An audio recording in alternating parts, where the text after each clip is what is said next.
Okay, this is part 2 of how would Jesus define a false prophet. And I want to add to this one, would he be a false prophet if what is taught about him today was true? Hope that's intriguing. If you remember in the first part we talked about Deuteronomy 13 would be his criteria for a false prophet. He didn't have a New Testament. He only had the Hebrew Scriptures, and those were what he lived by. So his definition would come out of Deuteronomy 13, which says, even if a prophet or a dreamer of dream comes and what they say comes true, but they lead you away from keeping the commandments of Yahweh or serving other gods, I think those two are synonymous, then you're to kill him. As I said before, it's very lucky or fortunate for the false prophets of today that they don't live in those times, because there'd be dead bodies on every street corner. But that's the criteria. So in Matthew 7, when he says, beware of false prophets, that is the criteria that he's drawing from. And he says, many will stand before him and be rejected into the kingdom. And the two criteria out of Matthew 7 are ones that do not do the will of his Father. And I am sorry, but you cannot explain that in any other way than keeping his commandments, from Yeshua's point of reference. That was always the call. If you love me, keep my commandments. Do not add or take away from them.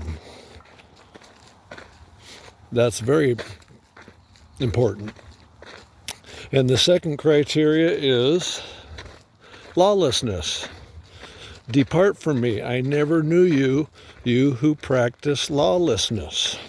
That means not doing the law. Now, I'm sure that Yeshua was very concerned about keeping the speed limit in Bisbee, Arizona, where we live. Or, I don't know, you can make up any law you want.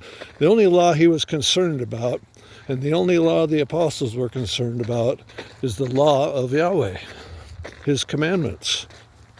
So the two criteria for a false prophet is not doing the will of the Father or teaching it, and also lawlessness. Morning. So a false prophet does not do or teach the will of Yahweh.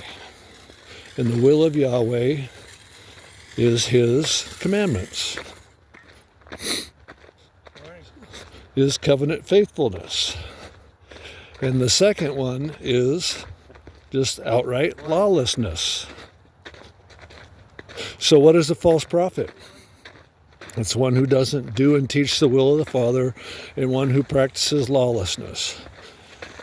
So if we go back to Matthew chapter 5, Yeshua said, I did not come to abolish the law. I did not come to create a new religion. I came to fulfill it. And that word in the Hebrew mindset means to live it out faithfully, not to do away with it. Never does it mean to live it and do away with it. Yeshua did not come to create a new religion. He came to call people back to the original religion, which is faithful obedience to his Father. Now, if what I learned in all my years of Christianity was that he came to do away with the law, or to do it so we don't have to, or obedience is not the point, and that's what he taught, or that's what he taught his apostles to teach, by the Bible's own definition in Deuteronomy 13, and his own definition in Matthew 7, that would make him a false prophet. I do not believe he was a false prophet, because I do not believe that's what he came to do. He came to draw people back into covenant faithfulness to his Father, the God of the Scriptures, old and new. But if he did come to do the opposite of that, then he is a false prophet. I'm just going to say it, and this will tick you off, but the Jesus that Christianity presents in many, many, many cases is a false prophet, according to the Bible's definition. But he came to draw people back into faithful obedience. He was not a false prophet. Now, this should scare a lot of people that stand up every Sunday and teach people that obedience to God is not necessary for salvation, for eternal life. I would not want to be one of those guys when they stand before the Son of God who have distorted what he came to do, not on purpose, they've just been taught that way. I would not want to be them, because they're going to hear the awful words, "Depart from me, I never knew you." And those that follow their teaching will end up hearing the same thing. That should be very scary.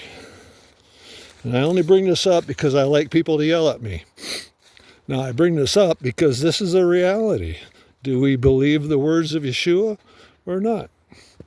He said those.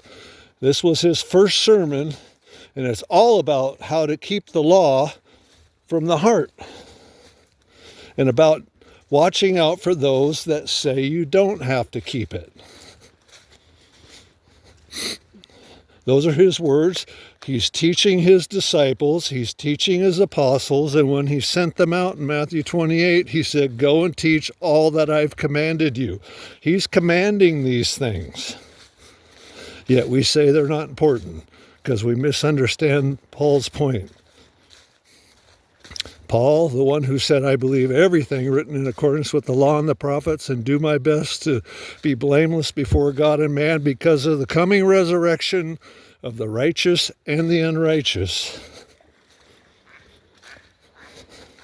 That's what Paul believed. But for some reason, in my 16 years of walking in regular mainstream Christianity, I never understood that verse. But now I do. And I want you to understand it too. If you love me, keep my commandments. How do we love God? We keep his commandments. How did Yeshua stay in the love of his Father? He kept his commandments. How do we stay in his love? We keep his commandments. It's all about keeping his commandments, which is what love is. So, if I didn't chase you off, I'll have a part 3. See ya.